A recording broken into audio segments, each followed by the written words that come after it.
વલસાડના પાનેરા હાઈવે પર કપડાં ભરેલો ટેમ્પો પલટી મારતા ચાલકનો ચમત્કારિક બચાવ। ઘટના સ્થળ પરથી મળતી વિગતો અનુસાર વલસાડના પાનેરા નેશનલ હાઈવે નંબર 48 ઉપર આવેલા હોટેલ રામદેવ ઢાબાની નજીક ટેમ્પો નંબર MH09 EM 6746માં કપડાં ભરી કોલ્હાપુરથી અમદાવાદ તરફ જઈ રહ્યો હતો।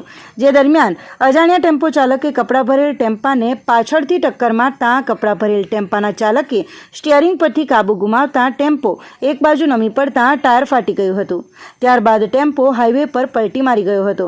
ઘટનાની જાણ સ્થાનિકોને થતાં તાત્કાલિક દોડી આવી ટેમ્પો ચાલકને સહી સલામત રીતે બહાર કાઢી અકસ્માતની ઘટના અંગેની જાણ વલસાડ રૂરલ પોલીસ મથકે કરી હતી। ઘટનાની જાણ થતાં વલસાડ રૂરલ પોલીસ તથા જિલ્લા ટ્રાફિકની પોલીસની ટીમ ઘટના સ્થળે દોડી આવી 2 જેટલી ક્રેનની મદદ વડે ટેમ્પાને સાઈડે કરાવી ટ્રાફિકને હળવો કર્યો હતો।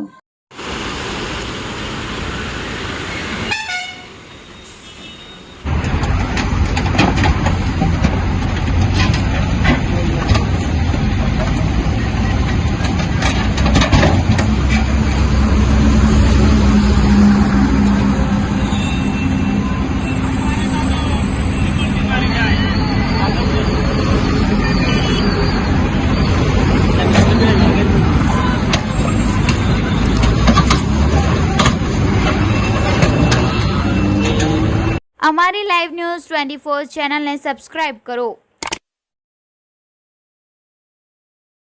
बेल आइकॉन दबाओ जेथी आवनार न्यूज़ अपडेट्स नी नोटिफिकेशन आप સુધી સૌથી પહેલા પહોંચે।